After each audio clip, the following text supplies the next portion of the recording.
Bonjour à tous, c'est Claire, bienvenue dans cette vidéo où je vais vous présenter un très joli livre de Valérie Mottet qui s'appelle Le secret des pierres, guide pour les magiciennes du quotidien. Donc c'est un livre pour travailler avec les pierres qui est d'abord très beau. Hein. Les éditions Pygmalion ont fait un très joli travail d'édition. On a vraiment un beau livre, donc là il y a la présentation derrière.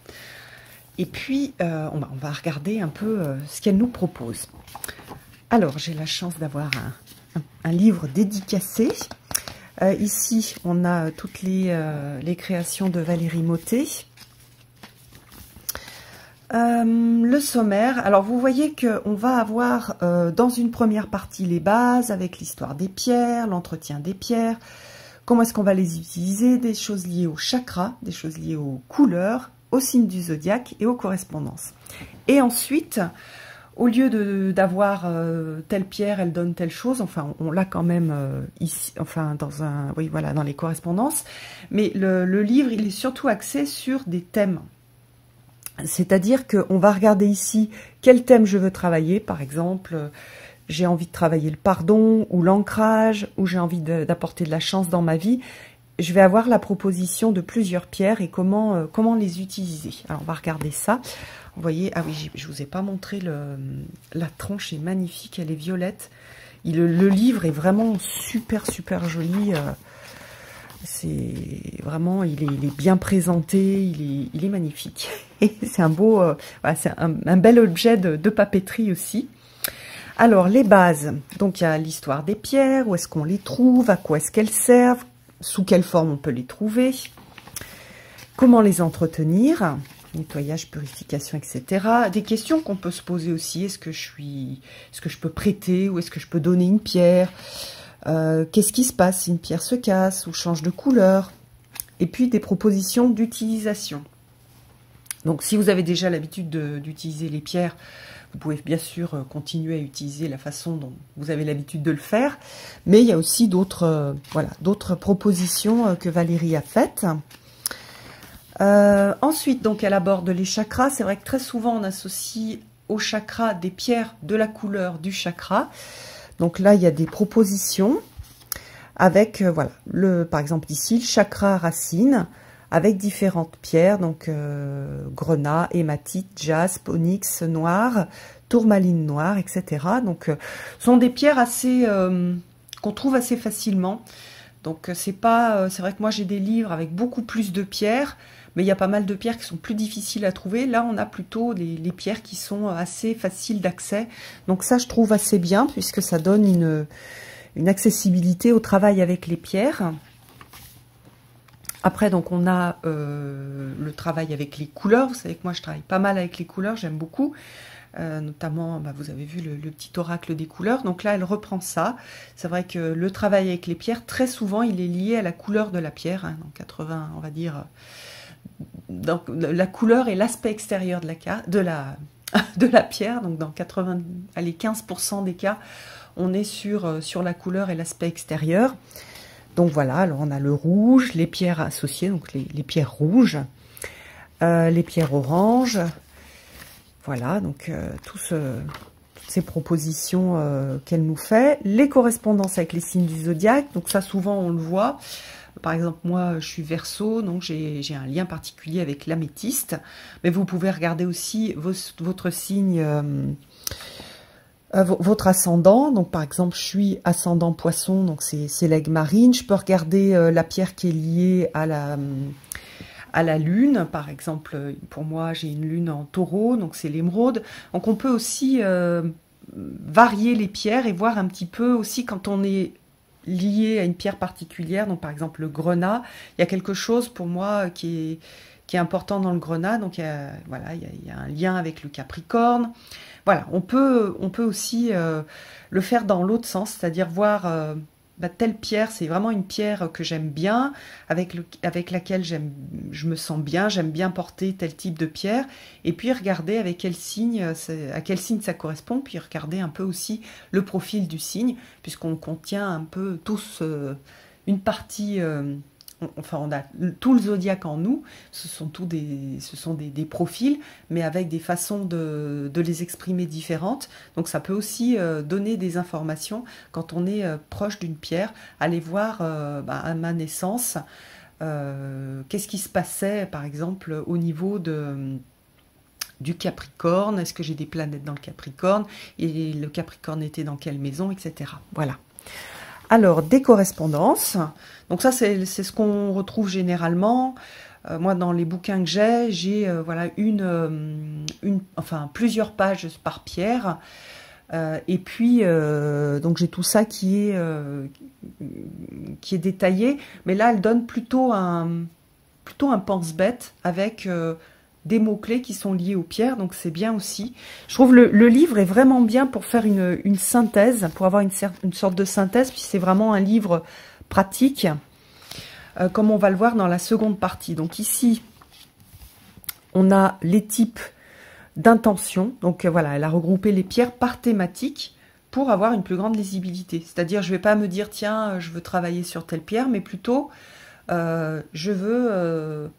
j'ai besoin d'amour, de ressentir de l'amour, j'ai besoin de pardonner.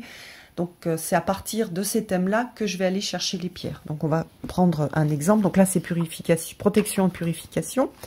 Donc j'ai besoin de protection et de purification. Je vais voir quelles sont les pierres que je peux utiliser. Donc vous voyez, il y a l'amazonite, l'améthyste, la labradorite, la malékite, l'obsidienne, l'œil de faucon. Donc on a pas mal de propositions. Enfin, ça fait combien de pierres? 1, 2, 3, 4, 5, 6, 7, 8, 9, 10, 11. On a 11 pierres qui sont proposées.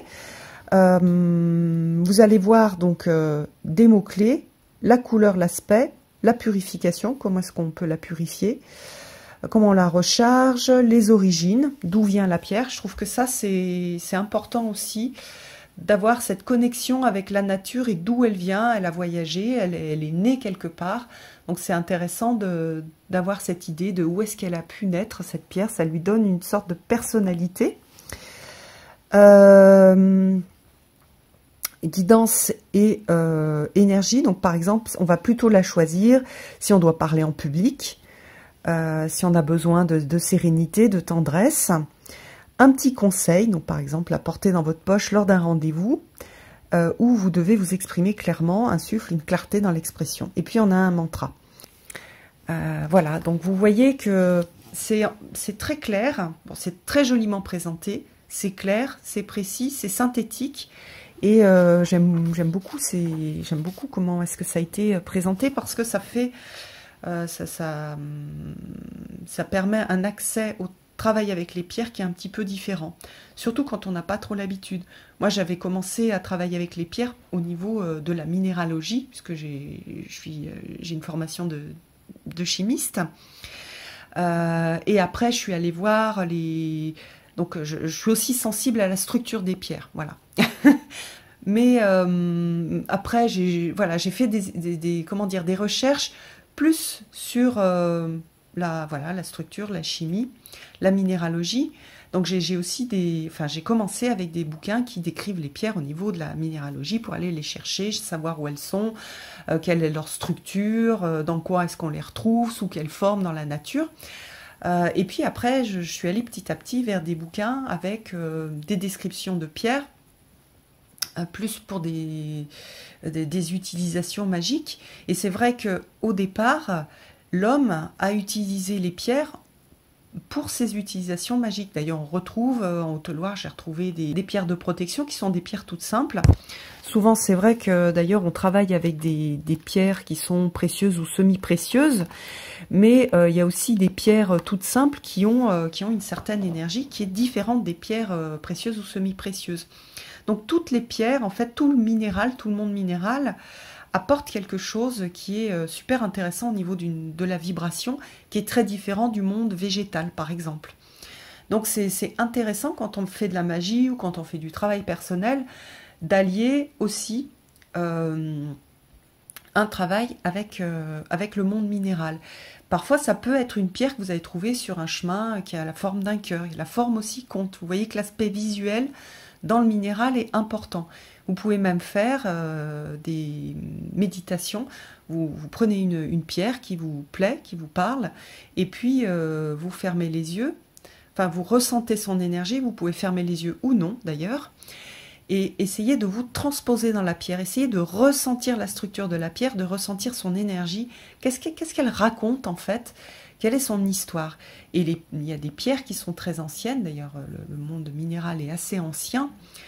Beaucoup plus ancien que le végétal, et donc on a des choses qui sont aussi, dans cette période-là où on est dans la période où je filme la vidéo, on est donc en novembre, donc on va vénérer les ancêtres, on a ce contact avec les ancêtres.